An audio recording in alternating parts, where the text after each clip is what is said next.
Hello நண்பர்களே, வணக்கம். நான் உங்கள் பிரியா. நம்ம இன்றைக்கி பார்க்க போகிற பதிவு என்ன அப்படின்னு பார்த்தீங்கன்னா, நம்ம வீடுகளில் முருகர் சிலை வைத்து வழிபாடு செய்கிறோம் அப்படின்னா, அந்த சிலைகள் எப்படி இருக்கணும், என்னென்ன மாதிரியான வழிபாடுகள் செய்யணும், அப்புறம் பூஜை முறைகள்லாம் எப்படி செய்யணும், என்னென்ன மாதிரியான அபிஷேகங்கள், எந்த நாட்களில் நம்ம இதெல்லாம் செய்யலாம், இதை பற்றின பதிவு தான் நம்ம இந்த பதிவில் பார்க்கலான்னு இருக்கோம்.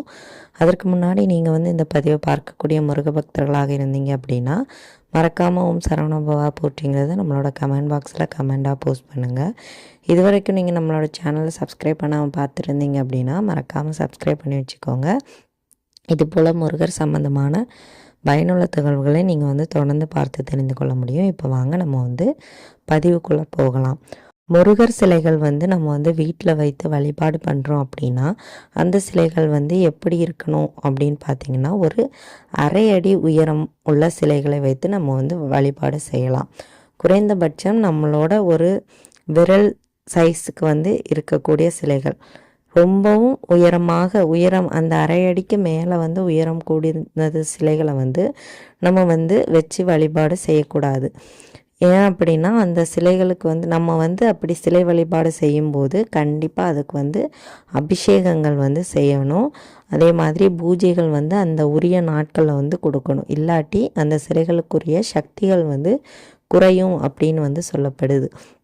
அப்படி சக்திகள் குறைந்தது அப்படின்னா நம்ம தெரிஞ்சே ஒரு விஷயத்தை செய்யும்போது அதற்கான பாவ கர்மா நம்மளை சேரும். அதனால் உங்களுக்கு தெரிஞ்சு எந்த விஷயத்தையுமே செய்யாதீங்க.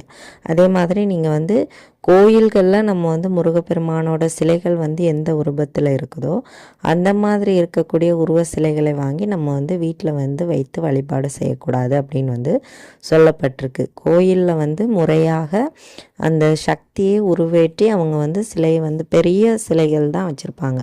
அப்போ நம்ம சொல்ல வர்றது என்ன அப்படின்னு பார்த்திங்கன்னா, அந்த மாதிரி பெரிய சிலைகளை நம்ம வீடுகளில் பூஜை அறைகளில் வைத்து வழிபாடு செய்யக்கூடாது. அதை தான் நம்ம சொல்ல வரோம்.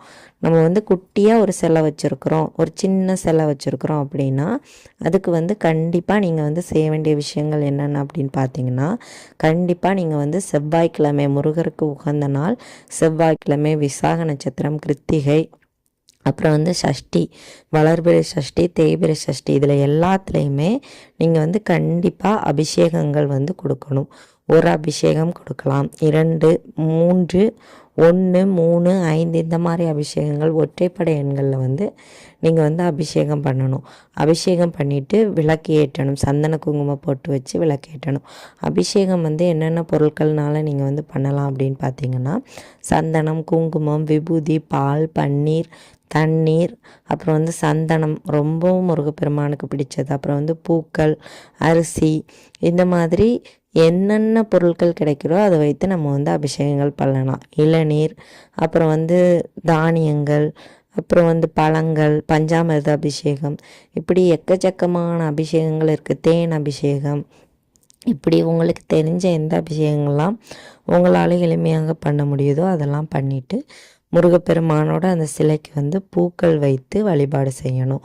அதே மாதிரி அதில் குறிப்பாக நம்ம பார்க்க வேண்டிய விஷயம் என்ன அப்படின்னு பார்த்திங்கன்னா, நம்ம முருகரோட சிலை வச்சுருந்தாலும் அதில் இருக்கக்கூடிய வேலோ கொடியோ முருகப்பெருமானுக்கு தலைக்கு மேலே இருக்காத மாதிரி பார்த்துக்கணும்.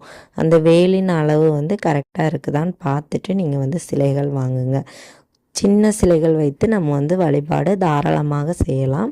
நம்ம சொன்ன ஒவ்வொரு நாட்களையும் நீங்கள் அபிஷேகங்கள் பண்ணி விளக்கு ஏற்றுங்க. தீபங்கள், நெய் தீபம், வெற்றிலை தீபம், இன்னும் உங்களுக்கு என்னென்ன தீபங்கள் ஏற்றணும்னு தோணுதோ அந்த தீபங்கள்லாம் ஏற்றி வழிபாடு செய்யலாம்.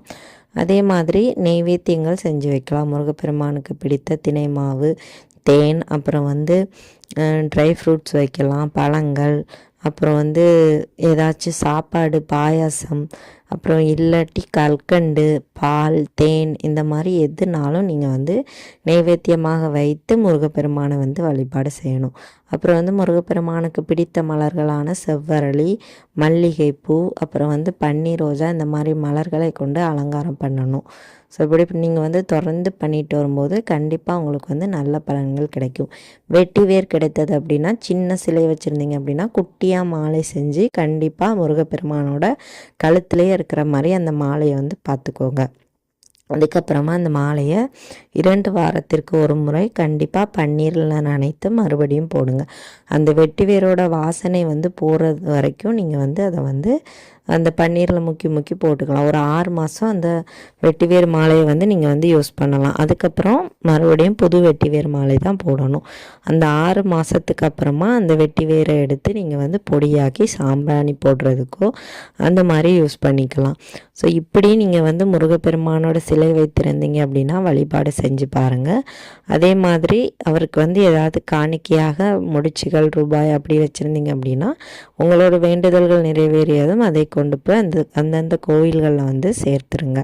ரொம்ப பெரிய சிலையாக வச்சுருந்தீங்க அப்படின்னா அது வந்து கண்டிப்பாக வீட்டுக்கு வந்து ஆபத்தாக முடியும். ஸோ அதனால் பெரிய சிலைகளை வைத்து வழிபாடு செய்யாதீங்க. வீட்டில் சிலை வச்சுருக்க எல்லாருக்குமே இது வந்து உபயோகமாக இருக்கும். உபயோகமாக இருந்தது அப்படின்னா லைக் பண்ணுங்கள், நம்மளோட சேனலை சப்ஸ்கிரைப் பண்ணி வச்சுக்கோங்க. இந்த வீடியோவின் முழு பதிவை பார்த்த அனைத்து நண்பர்களுக்கும் மிக்க நன்றி.